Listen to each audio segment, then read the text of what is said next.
The one who seems strong may be crumbling underneath, hoping no one notices. And what's most deceptive about humans is they don't even know they're doing it. Most people are actors in a play they didn't write. Their smiles, their opinions, their tone, all shaped by what kept them safe. And this is why most people aren't hiding from you. They're hiding from themselves. Nietzsche once said, "Every profound spirit needs a mask." But he didn't mean that as an insult. He meant it as a warning to not confuse the mask with the person. Here's what no one tells you. People leak the truth all the time, not in their words, but in the cracks, the moments they look away, the way they laugh too long, the way they quickly change the subject when it gets too close. And Nietzsche's first psychological truth is this one.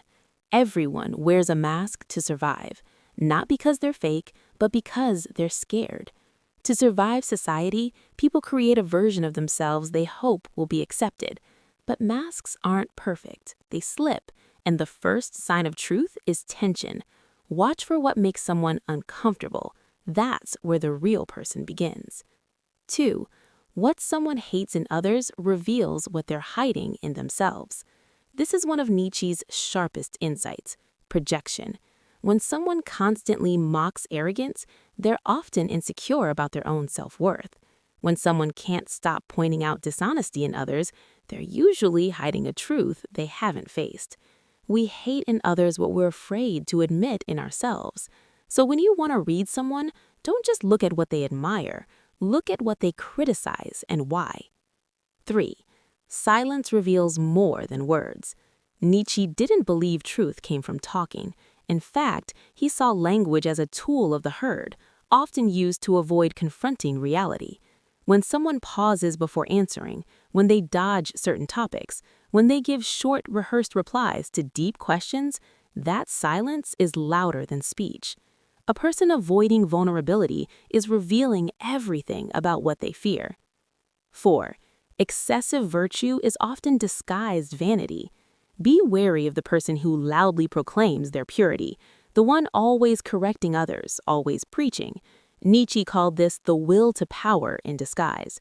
Sometimes morality becomes a mask for superiority. The louder the virtue signal, the more likely there's something being hidden behind it. Real goodness doesn't need applause. 5. People don't lie to you first. They lie to themselves. This one changes everything. The lies you hear from people, "I'm fine, I'm over it, I don't care," aren't lies to hurt you. They're lies they've rehearsed so often they believe them. Nietzsche understood self-deception not as evil, but as defense, a way to keep functioning in a painful world. So when someone's story doesn't quite add up, don't assume they're trying to deceive you. Realize they've been doing it to themselves far longer. And that's what makes reading them possible, because the inconsistencies reveal the truth. 6. Where someone feels superior, they're hiding inferiority. This is pure Nietzsche. He believed that superiority is often overcompensation. If someone constantly reminds you of their accomplishments, they likely fear they're not enough. If someone puts others down casually, they're probably terrified of being overlooked. Real confidence doesn't compete. It just is. So if someone needs to dominate, control, or prove, look deeper. Behind the throne, you'll often find a scared child wearing a crown.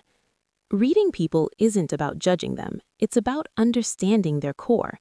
When someone interrupts constantly, you now know it's not always arrogance. It might be fear of being forgotten. When someone posts obsessively about happiness, it may be a cry for help. When someone avoids eye contact while saying, "I'm fine," you know to listen to the body, not the sentence. Use these truths not to gain power, but to extend compassion, because the more clearly you see someone, the less likely you are to hate them. And that's Nietzsche's secret. He didn't want you to see through others so you could control them. He wanted you to see through them so you could stop being fooled and start connecting. And if you've ever looked at someone and felt like you were only seeing the surface, if you've ever wished you could decode what's really going on beneath the mask, drop a comment below. Let's talk about the moments when people showed you the truth without saying a word. And if this video helped you see people differently, subscribe. there's much more coming, and you'll want to see the rest of Nietzsche's truths unfold. It's one thing to notice the mask, it's another thing entirely to watch it crack. If you've ever paid attention, you've probably seen it happen. A flash of discomfort when someone's beliefs are challenged, the way their tone shifts when the subject gets too close, the nervous laugh that doesn't match the words. These moments aren't mistakes, they're clues, and if you know what to look for, you'll begin to understand that people aren't hard to read, they're just scared to be seen. In part 1, we explored how people build personas to protect themselves, but here, in part 2, we go deeper into the places where those personas begin to break. Because Nietzsche believed that the self is not a stable thing, it's a performance, a stitched-together role meant to survive the world, and the moment it's threatened, the truth leaks out. Most actions are driven by fear. Let's start here, because it's more universal than you think. 7. Most actions are driven by unconscious fear. Ask yourself this: why does someone over-explain? Why do they dominate a conversation or disappear completely? Why do they say yes when they clearly mean no? Fear. Fear of abandonment, rejection, humiliation, failure. Nietzsche knew that humans rarely act from pure desire. They act from a deep fear of loss, of status, of love, of self-worth. So when you want to read someone, stop focusing on what they say they want. Instead, ask, what are they afraid of losing? That's where the truth lives. Criticism is a mirror.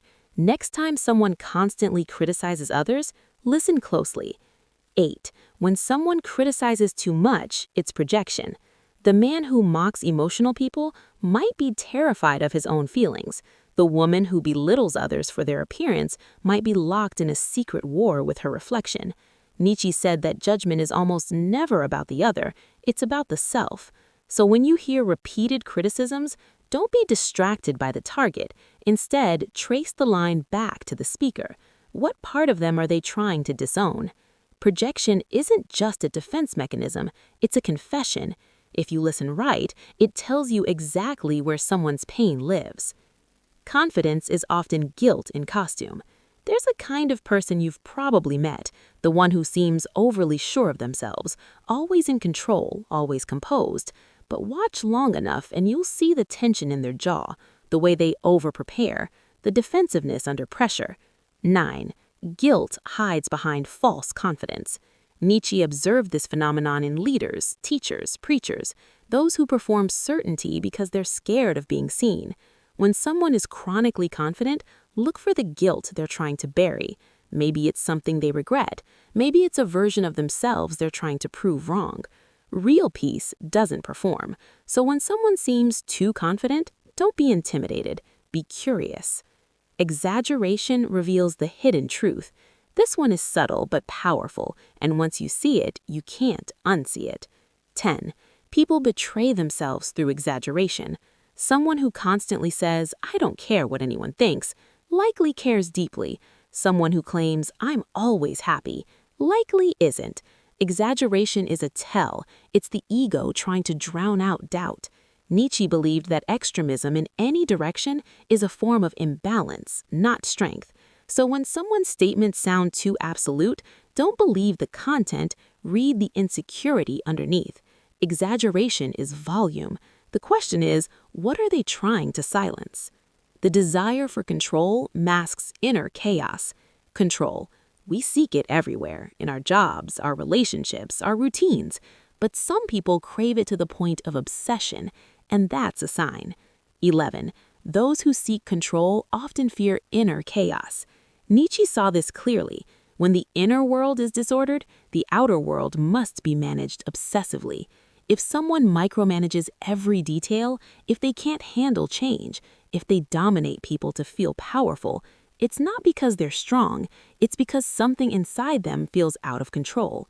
So instead of fearing the controlling person, see them for what they are, someone terrified that the moment they let go, it will all fall apart. The stricter the outer shell, the more fragile the inner self.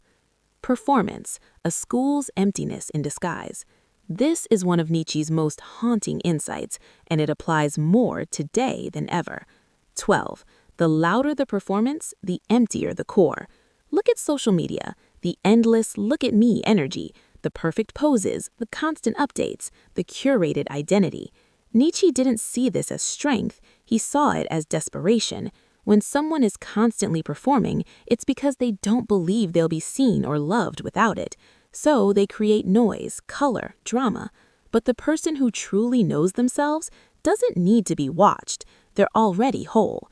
So when someone's life looks like a performance, remember this. It's not a show of power, it's a whisper of need. Putting it together, you're probably starting to feel it now, the shift. You walk into a room and suddenly the patterns speak louder than the words. You see someone interrupting constantly and realize they're terrified of being forgotten. You see someone who boasts endlessly and sense their invisible wound. You're not reading minds, you're reading the mask,